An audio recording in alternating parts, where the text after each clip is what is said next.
Hi, here today to talk about Europe and its effects and Brexit. So just wanted to have a talk about where we're up to and where we see things as they are right now. I know there's a lot of talk about worries about what it means and everything else, and none of us really know, do we? But I just wanted to put a couple of key points that I think should give the UK some comfort in the position we're in right now. I mean, if you voted in or out, really, we are where we are. Should we be worried? Well, we think the road ahead is rocky, but the UK will be just fine. I mean, we're holding some aces up our sleeves. Brexit will be difficult because the Europeans can't be seen to be giving us an easy ride, simply because if they did, then other European countries would similarly want to exit and Europe would fold like a pack of cards. So it's not in their interest to do that. So what ace cards do UK hold as far as negotiations with Europe are concerned? Well, the first one is taxation. If we look at the Irish example, the Irish reduced their taxes and immediately found that over 700 American companies went there. I mean, huge, great conglomerates such as Apple and Microsoft moved to Ireland. The reason they moved there was simply that the taxes were lower than anywhere else in Europe. Now, if we similarly reduced our taxes to 10%, by the way, those companies that went to Ireland, now the EU are fighting those companies to get retrospective taxes because they believe the rate that the Irish set was too low.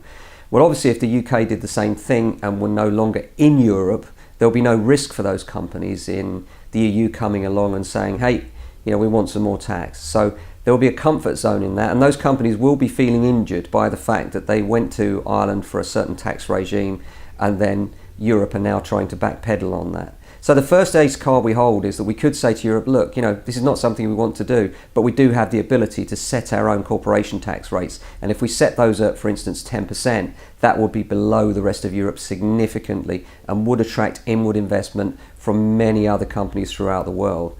So I think that's one thing that mustn't be lost in the negotiations with Europe, because I do think that that's an ace card we hold. The second ace card we hold is that we're net importers of goods. We're the largest luxury car importer in Europe. Now, how this might affect negotiations is this. Imagine if Europe said to us, right, we're putting a 20% tariff on all the goods that you export to Europe, and we did the same to them. Think about car manufacturers. Porsche, Mercedes, we're their largest markets. Imagine if all of a sudden we had to put trade tariffs on those cars coming over 20%. Well, Lexus would have a field day, wouldn't they? Can you imagine? Then all of a sudden, the Germans would be saying to the Chancellor, come on, this can't be right. So there has to be a balance there for those negotiations. And one thing that shouldn't be lost in those negotiations is the strong position we're in that sense.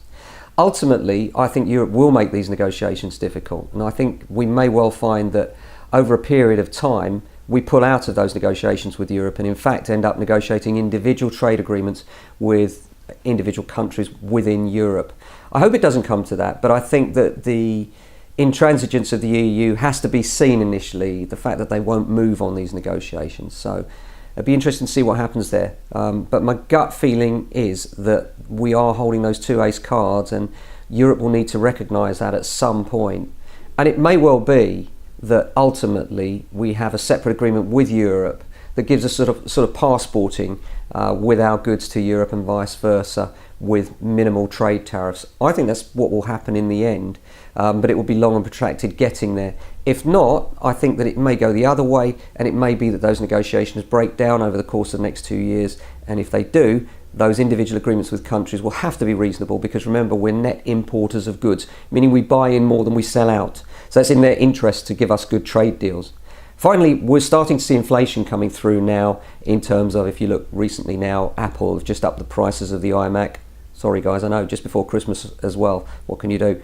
So that's sad and frustrating, and food prices may follow. But with the likes of the discounted food producers now, such as Aldi and Lidl coming in and supplying at lower prices, the food price inflation should be held down to a degree. Ultimately, the thing about inflation, it will come through now with the lower value of the pound, is that it can link through to, guess what?